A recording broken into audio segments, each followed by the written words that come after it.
Hey, Faith Unfiltered podcast friends and family. This is Blake Smith, project manager here at Faith Unfiltered, and we're back with part 2 of the fair trade conversation between host Robin Linkhart and guest Mary Cusack. If you haven't heard part 1, you can find it on faithunfilteredpodcast.org. We hope you enjoy part 2. Here's Robin and Mary. So how old were you when you went to get your master's, and then when did you meet your wife?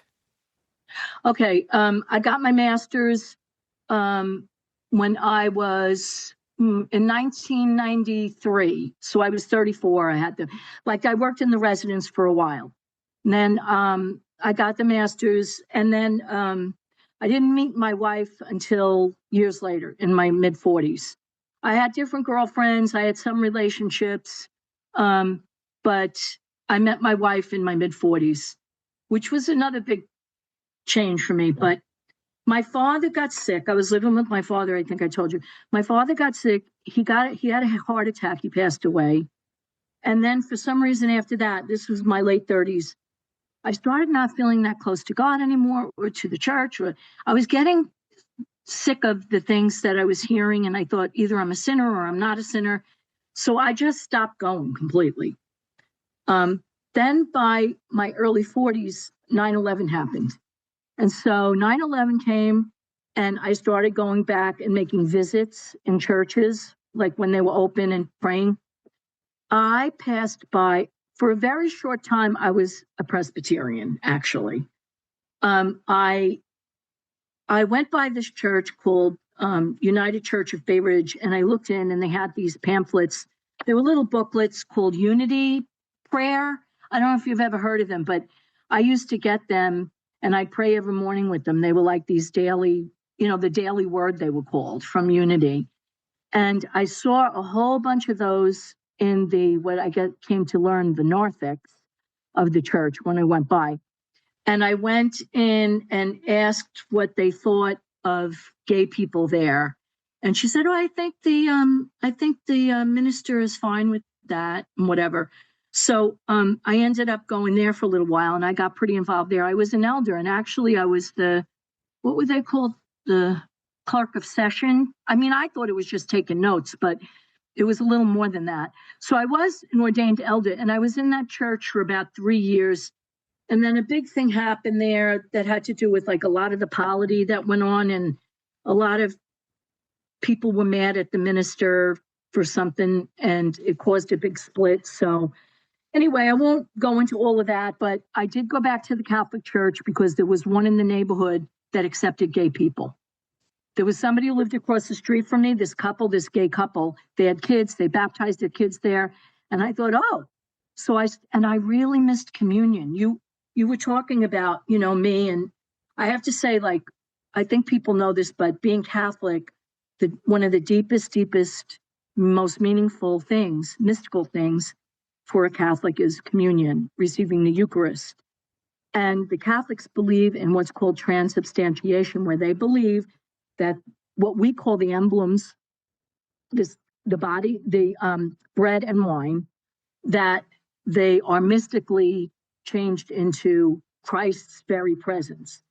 Now, I remember in high school, the teacher asking us if we really believe that. And I thought, oh, I never thought about that. I don't know. So I started going to church and consciously thinking about that during the consecration and things. I won't say that I ever came to the belief that it really was the actual physical presence of Christ in that way. But I think I believe, just personally, like Protestants do, that it's a mystical presence of Christ in and through the meal, with us in the meal, that Christ is mystically with us. And I do believe that. It isn't exactly what we believe in Community of Christ at all, but I was very impressed to see that at the Lord's Supper, people kneel, which, like, I tried to look that up and find out why, because it is a very respectful, almost, I guess, holy thing. But I never could really find out where that started or why that goes on.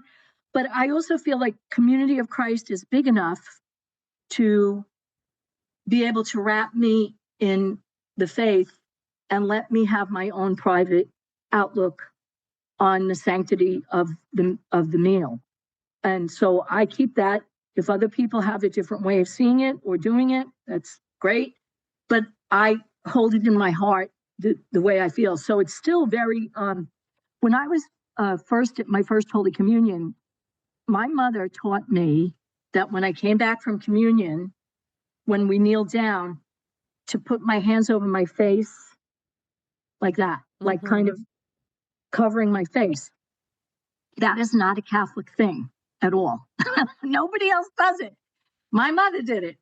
And she taught me to do it. But there is a certain level of intimacy that I cannot explain when I have received the body of Christ.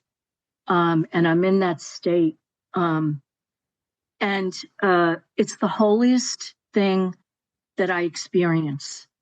And so being able to hold on to that, because being a Presbyterian, like that didn't go, like, you know what I mean? Like they give out the bread and then throw it out like in the garbage and whatever. And it was like, kind of like, oh my God.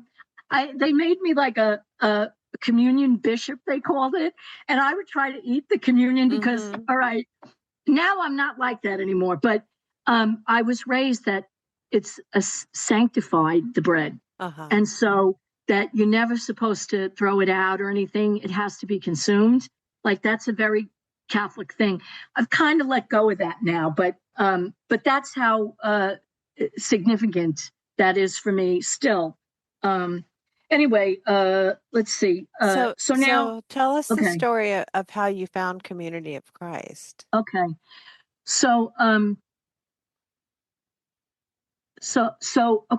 found a way back to being Catholic again, but this time I would call up the Catholic churches and tell them that I am a lesbian. I look like a lesbian. I have tattoos. I'm not, a commonplace, maybe looking person in church, possibly. And really, all I wanted was just to be quiet, nobody bother me, and let me go and kneel in the pew and just leave me alone. Because I've had people we do a thing where you shake hands. I had where the person wouldn't shake my hand. They looked at me and they turned away. So I went so I started doing that in churches. I came up to Greenwood Lake. It's very conservative. And I called the church and I spoke to the priest, and he said, no, we accept everybody. It's not about what's on the outside, it's what's on the inside. So I started going. And then I was actually going to get involved as a liturgist, because I've done that too. I was a liturgist for a while. And this one Sunday, after the homily, which is the sermon for the Catholics, the priest got up and said, look, I need to ask you all, did you get that email from the Archdiocese? And you need to respond to that email from the Archdiocese. And I'm not saying I think it was him. I think it was another political thing. And it isn't only Catholics. Clearly, there was a whole big political thing that went with that Presbyterian church that went on when people didn't like what the minister did. Things like that happen. So anyway, it was a letter asking, there was a bill coming up to support a bill coming up for conscientious objection for medical people to not have to participate in medical things that they disagreed with, I guess, morally or religiously. So I thought he was going to talk about abortion because that's a very big hot button issue. But he talked about, instead, the example he gave was gender reassignment surgery, gender affirming surgery. And I was shocked. And so the next week I talked to him before church because he had time before he went out. He used to do confessions before. So I went, instead of confessing, I had to talk. I had to go to Jesus talk with the priest. And I said, look, this is going to really hurt people if you're supporting this and telling people to support this politically. People kill themselves over these things and hurt themselves. So we had a long talk about it. I said, when I left, I thought, I cannot be part of this anymore. It's funny because for myself, I managed to find ways of staying most of my life, despite maybe how my group within the LGBTQ queer community was treated. But when I heard what was going on with this. I thought, I can't. That hurts people. So here's where I find Community of Christ. I told you I really liked theology, and I started watching theology videos on YouTube. And YouTube recommended theology videos from Center Place with John Hamer. And I started watching, and I really, really liked them. And so I thought, who is this guy? Who is this John Hamer? So I started looking him up. I found out that he was in the LGBTQ community. He was married to a man. He was the pastor of a church, so they ordained gay people. Then I started looking up Community of Christ and found out they not only ordain us, but they marry us. Like when I met my wife, we got married 16 years ago. And I sang in a gospel choir in another Presbyterian church in Brooklyn. And I asked them to marry us because I was very close with them. And he did, but he said that he could be defrocked for it. Like they'll do ceremonies, but they will not call them a marriage either. They will call them a blessing of your union. So, but Community of Christ doesn't do that, all that,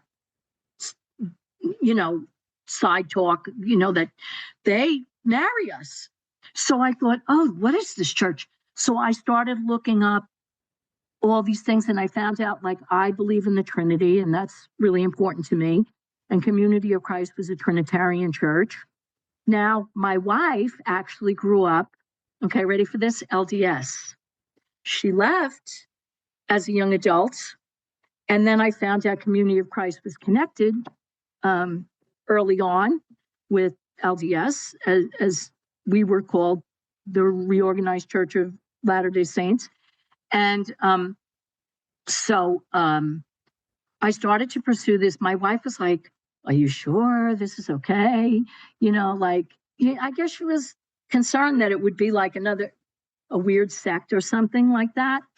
But I said, no, these people are amazing. Like, you have to see what these people are like. And I started going to retreats and things, and I felt very welcome and very comfortable. And the woman that I spoke to, her name was Meredith Carr, and she is now a Mission Center president in Australia with her husband. And so she was the pastor of a church that was as close to me or whatever. And I started to connect with her. We've become very close friends. Like, I told her my whole life story. I was able to do it then within an hour, but not today, apparently. So she's given me a lot of support and guidance and welcoming. And she actually suggested to me I go into seminary. And I thought, well, it's affordable. It's not that expensive. I mean, as these things go. And my wife was actually the one who said, do it, do it. You've always wanted to do it, do it.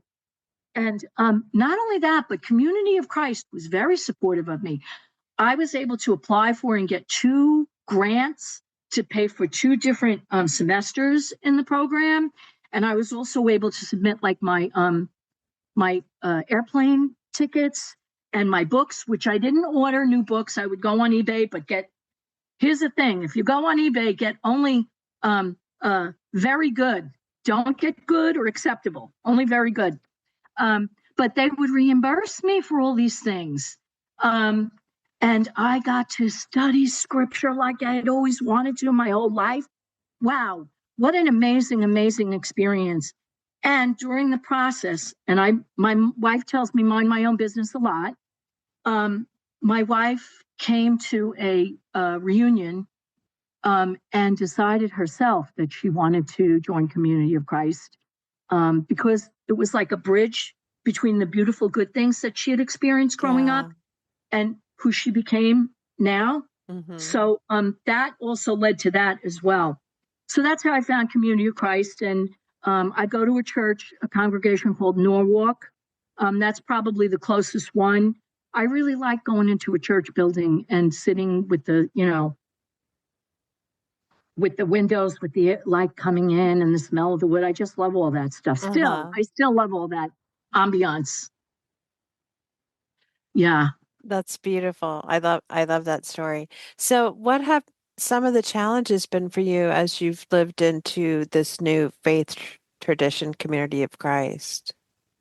When I first came to Community of Christ, I had no wish desire or anything. If anything, I don't know if revulsion is a good word, but I resisted very strongly doing anything with LGBTQ people.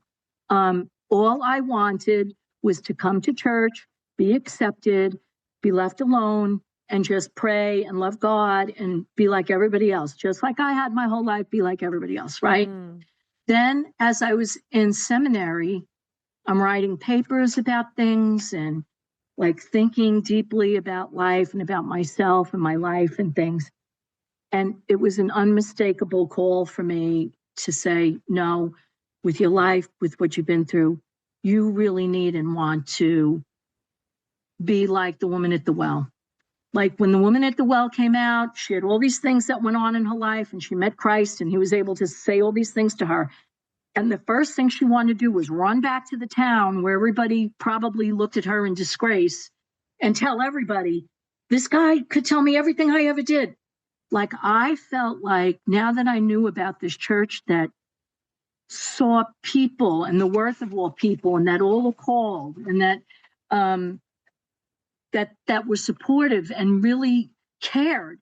The people in Community of Christ don't just talk the talk. They really, I mean, there may be people here and there, but in general, people in Community of Christ are the real thing. And that's what I found.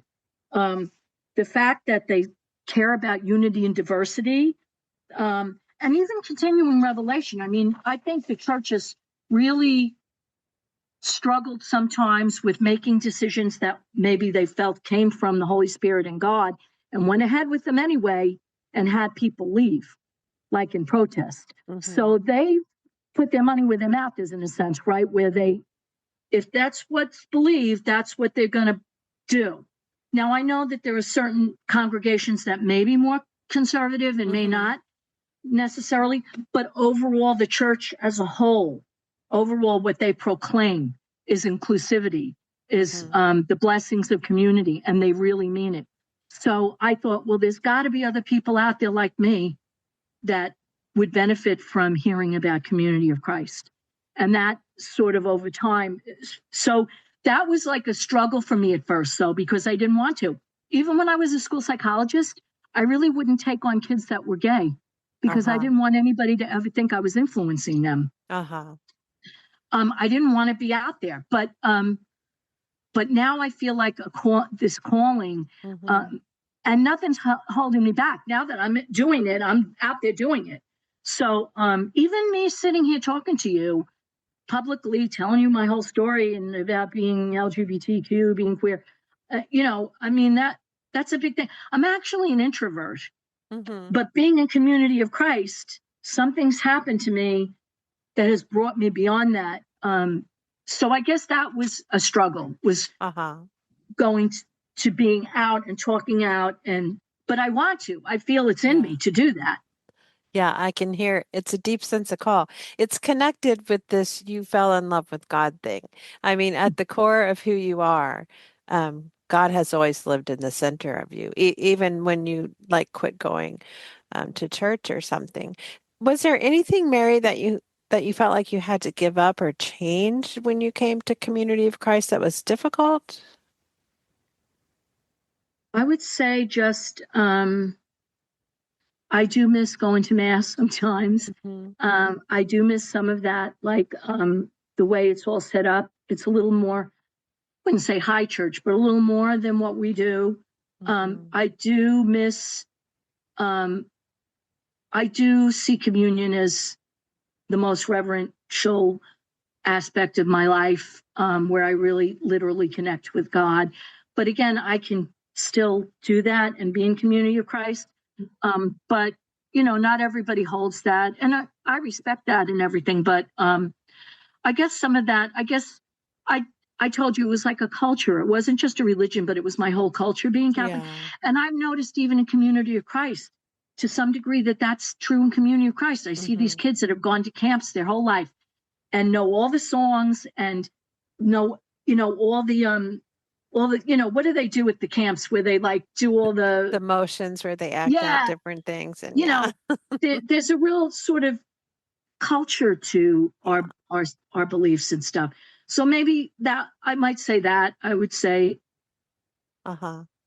yeah, So as you have, how long have you been in the church now or connected with Community of Christ in any um, way? about 3 years, 3.5 years, Uh-huh. maybe. Everything went quick. I feel like God works very quickly. I wasn't looking for a church, and I really wasn't. I was just going to sneak into the back of masses and never get connected with the church again. Wasn't looking for it.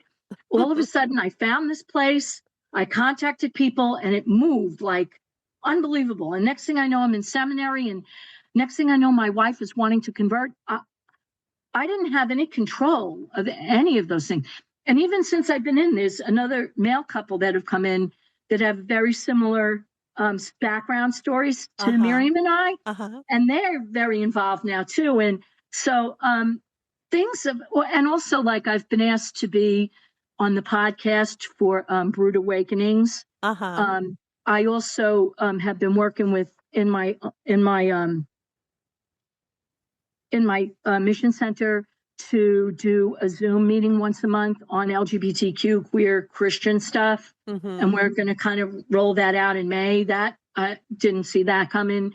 There's been a few things that have just come to me without me having any action to do it. It just has come to me. So once you say yes to God, boy, God works really, Yeah. really fast. I And call then I'm that going divine synchronicity. And when right. when you just in a sense open yourself to that, it just takes off. Yeah. I'm going to be doing a couple of like adult classes at my congregation about LGBTQ because I've gone to some pride Uh-huh. things to try, and I'm have a little tent and a whole Community of Christ things, and I'm there to tell people about Community of Christ. And when I was first asked by Meredith Carr, Uh-huh. oh, now you can go and tell people about Community of Christ. I was like, no, I'm not doing that. I don't want to do that. Now I'm doing it. And one of the ones we did was up here in Greenwood Lake, next to Greenwood Lake. Uh-huh. And there was another lesbian who lives up here who knows me. And she came up to me and my wife and said, I can't believe you're the same person. Oh, wow. Because I'm not like this, but I really believe in all of this.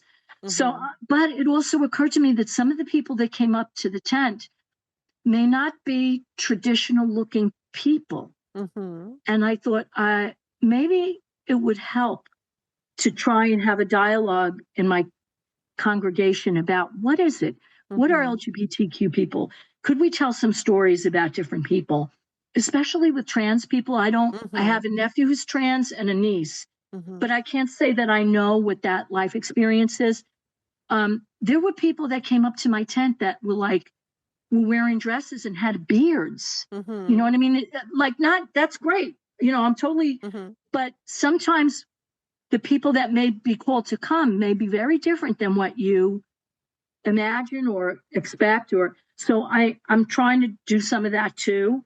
And then one other thing, somebody asked me to do, one of the people in my seminary asked me to go to Canada in the summer and be do guest ministry. Yay. So yeah, all these things are just rolling, and I'm just going with it, So have you connected with Harmony at all? I joined Harmony and I've gone to some meetings. When I was at school, I just couldn't really invest the way I can now in other things, but it would be something I'd like to get more involved with for sure. The one thing you might be interested in is Harmony has a wonderful welcoming and affirming training program for congregations to step through the learning that you're talking about so that we can really recognize how we can improve that inclusion, diversity, because sometimes people are, even though in our hearts and minds we accept, it may be different than what we expect. And so we just need to learn more so we can understand.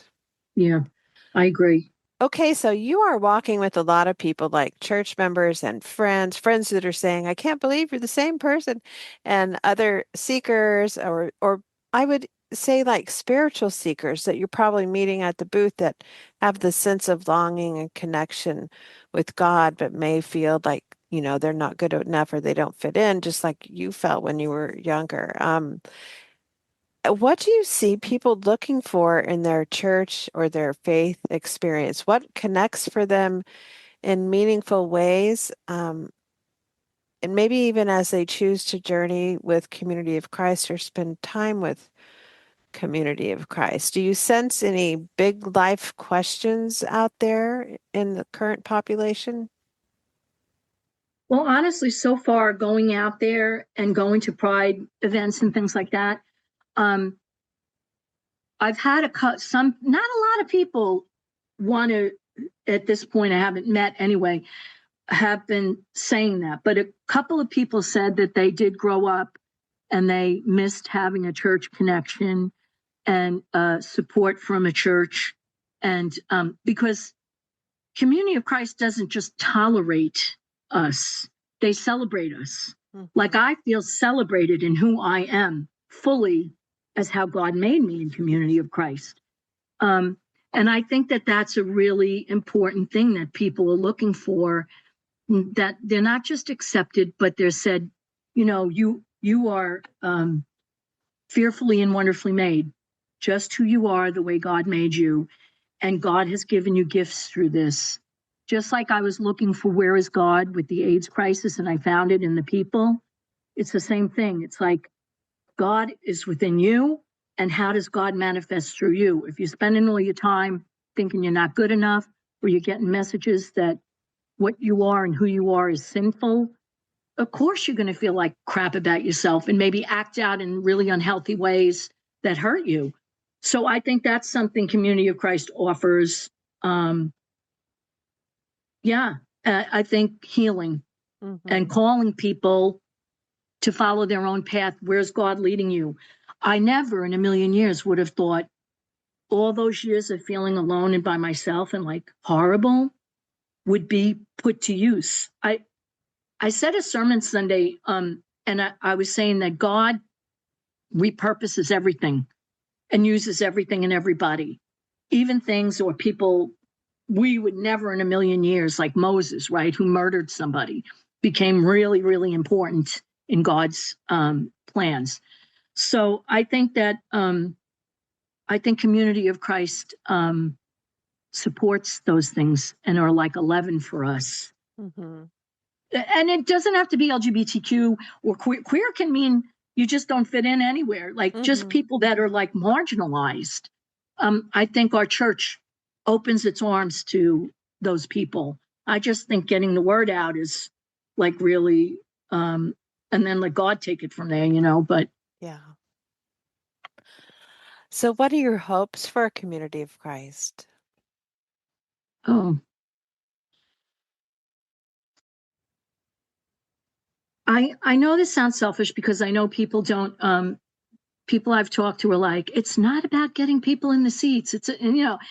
But I would hope that more people find out about Community of Christ, because I would have never, ever known until I saw that video of the theology and I heard John Hamer and then I looked it all up. Mm-hmm. I never knew it was out there. I would have never in a million years known it was out there. So I would like to see more people become aware of us and who we are. And it's not like we don't do anything. We do videos and podcasts and everything else. But I think it's super important that people find out that we're there and what we're about. I think especially right now, when there's a lot of very loud voices trying to define what Christianity is in a very narrow lens, to see that Christianity looks very different. And I think, using the word authentic again, to Christ, who Christ was. Yeah. So if you could say something to Community of Christ as a people, is there anything that you want Community of Christ to hear you say? I want to offer up great gratitude. I never would have thought at like 63 years old that my life would start over again. Like I thought I did all my work and I did my calling to God by reaching out to the kids. And God did use me, and thank you, God, for that. But I thought, like, okay, I'm done now. I'm retired, and now I'm just going to have fun and, lay out in the sun or something. And my life started completely new. Who would have thought I would have went back to get a second master's degree at 63 years old? Yeah. And start writing up papers, theological papers, or been asked to be in a podcast, or, none of this. My life has opened up in ways I never, that's what they say, right? God's ways are not our ways. And there are things that no eye or ear can imagine, even now in our lives. God comes to us when God comes to us. It doesn't matter how old you are, or what part of your life there is, and it doesn't matter what happened in your life. God will use it. Mm-hmm. So I guess I would have to say, yes, I'm very grateful that Community of Christ is here, that God brought me here, and that I've met such amazing, amazing people. I think some of my wife's even conversion to Community of Christ, I was going to like the reunions and telling her, oh, this is what we did today, and this is what we did today. And the next year she came and brought our granddaughter. And our granddaughter is deaf in one ear and has hearing loss in the other because she had a tumor, a cancerous tumor, and it caused her to have like some organic brain damage and stuff. So we brought this kid here, and everybody was asking her all about herself and being interested in her.